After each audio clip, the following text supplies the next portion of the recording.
कृष्णकांत जी, France जैसी मजबूत team आखिरी सेमीफाइनल में क्यों नहीं चल पाई, इस पर आपकी क्या राय है?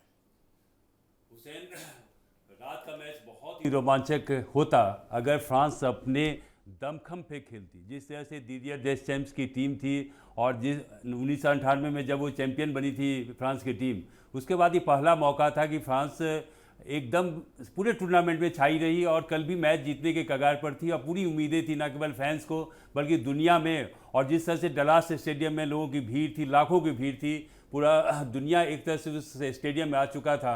फ्रांस से जिस तरह की उम्मीदें थी वो शुरुआत से ही फ्रांस की टीम लय में नहीं दिखी।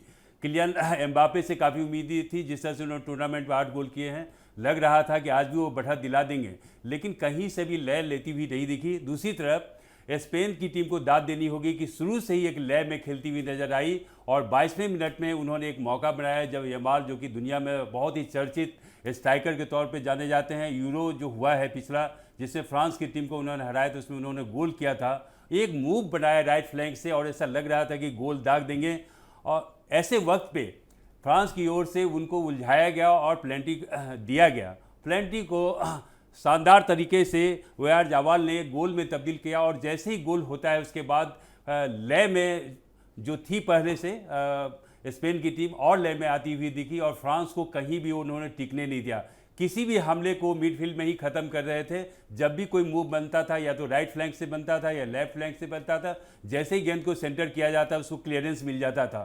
तो पूरा ये कहना होगा कि स्पेन की टीम जो 2010 में उन्होंने विजय प्राप्त की थी, वर्ल्ड कप जीता था, और उसकी टीम में जो प्ले मेकर थे जो गेम को बनाते हैं, उसका नाम मैं उल्लेख करना चाहूँगा, जेवी थे और इनिएस्टा थे। उन दोनों ने उतनी बेहतरीन खेल के प्रदर्शन पे आज अब ये कहना होगा कि जबकि फ्रांस की टीम हार गई है टूर्नामेंट में, तो मुझे लगता है कि बहुत ज़्यादा चांसेस है स्पेन को जीतने पर। ये सब मुकाबले जो आज रात दूसरा सेमीफाइनल खेला जाना है इंग्लैंड और अर्जेंटीना के बीच में। कृष्णकांत जी, एम्बापे जो फ्रांस के सबसे चर्चित खिलाड़ियों में से रहे, जिनका नाम सबसे ज्यादा दोहराया जाता है, अगर फ्रांस का नाम आता है तो सबसे पहले एम्बापे ही ऐसे खिलाड़ी हैं जिनका नाम सबसे पहले दिमाग में आता है, और वो इतने मशहूर और इतने बेहतरीन खिलाड़ी हैं। उसके बाद भी क्या स्पेन के डिफेंडर्स इतने मजबूत रहे कि उन्होंने एम्बापे को जरा भी खेलने का मौका नहीं दिया? बिल्कुल सही आप कर रहे हैं कि एम्बापे ना केवल यूरो चैंपियनशिप में या फ्रांस के लिए, और पिछला भी जो मैच हुआ था जब वो अर्जेंटीना की टीम 4-3 से जीती थी,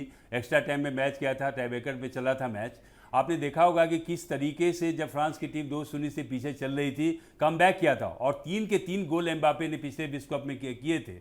और जब मॉस्को में हुआ था, विश्व कप हुआ था, तो फ्रांस की टीम जीती थी। उस समय फाइनलिस्ट हुई थी क्रोएशिया की टीम, जो इस बार टूर्नामेंट की शुरुआत में ही बाहर हो गई। तो एम्बापे से न केवल फ्रांस को उम्मीदें थी बल्कि जो फुटबॉल खेलने वाले देश हैं या फुटबॉल को मानने वाले देश हैं, खासकर भारत में, जहां आप देखें कि बंगाल की बात करें या केरल की बात करें, गोवा की बात करें या पंजाब की बात करें या दिल्ली के कुछ इलाके की बात करें, एक फैन फॉलोइंग रही है उनके एम्बापे की। जिस तरह से वो गेंद को लेते हैं और मूवमेंट बनाया जाता है, एम्बापे से ज़्यादा सबसे ज़्यादा दिक्कत रही कल के मैच में वो डिम्बले की रही। उन्होंने जो मूव बनाना चाहे, एक भी मूव उनके कामयाब नहीं हुए और गेंद जब भी उन्होंने एम्बापे को देने की कोशिश की, गेंद उन तक नहीं पहुंच पाई। ऐसा लग रहा था कि कल लय में बिल्कुल नहीं दिख रही थी फ्रांस की टीम। दूसरी तरफ स्पेन की टीम, ना केवल यमाल की बात करें बल्कि पेड्रो भी बहुत शानदार खेल रहे थे, बहुत अच्छा मूव बना रहे थे और उन कभी भी ऐसा नहीं लगा मैच में कि फ्रांस की टीम जीतने जा रही है।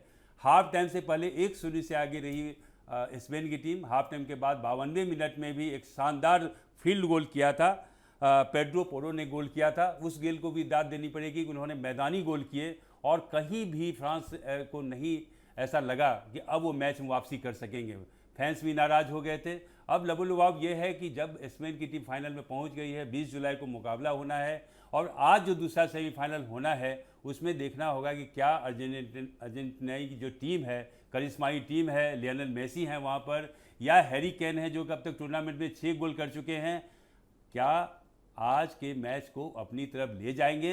ये दिलचस्प मुकाबला होगा। लेकिन एक बात कहनी होगी हुसैन कि दबाव निश्चित रूप से जिस तरह से फ्रांस के ऊपर में था कि मैच जीतना ही था, फाइनल में आना था, उसी तरह से दबाव आज के अर्जेंटीना इंग्लैंड वाले मैच में अर्जेंटीना के ऊपर में है, क्योंकि बहुत ज़्यादा उम्मीदें लियोनेल मेसी के हिसाब से चल रही है कि लियोनेल मेसी अगर आगे बढ़ते हैं, मूव बनाते हैं, तो निश्चित रूप से अर्जेंटीना की टीम आगे जाती है। ऐसा लग नहीं रहा है क्योंकि लगातार आप पिछले 2 मैच देखेंगे तो अर्जेंटीना की टीम शुरुआत में एक गोल खा लेती है, उसके बाद बहुत मुश्किल होता है उनको गेम में वापसी करने के लिए।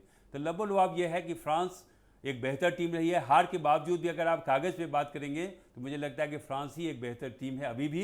हालांकि वो कल रात में बेहतर खेल नहीं दिखा पाई, बाहर हो चुकी है। अब पूरा मुकाबला जो है स्पेन और अर्जेंटीना और इंग्लैंड का आज का जो मैच है उस पर रहेगा। अगर स्पेन फाइनल में है तो निश्चित रूप से चिंता का विषय है अर्जेंटीना के लिए भी और इंग्लैंड के लिए भी।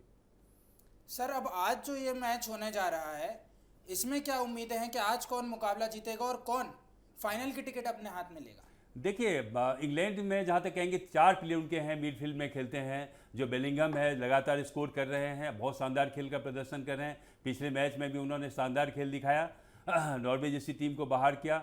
और हैरी केन जो कप्तान है खासकर, वो ऐसे मौके पर गोल करते हैं जबकि इंग्लैंड की टीम बिल्कुल लगती है कि आज का मैच गवा देगी, बाहर बैठेगी। हैरी केन लगातार आप प्रीमियर लीग में भी देखेंगे, इंग्लिश प्रीमियर लीग में तो वहाँ बेहतर खेल दिखाते हैं। उनसे काफ़ी उम्मीदें हैं कि अगर वो गोल करेंगे।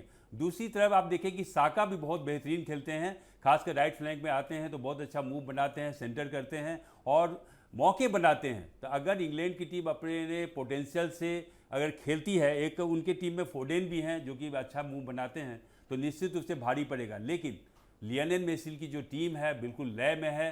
शुरुआत से ही आप देख रहे हैं किस तरह से खेल, लगातार सभी मैच वो जीती है टूर्नामेंट में, जबकि इंग्लैंड की टीम एक मैच ड्रॉ की है, 5 मैच जीती है। तो मुझे लगता है कि आज पोटेंशियल का है, दबाव जो टीम अगर शुरू में झेल लेती है तो आगे बढ़ जाएगी।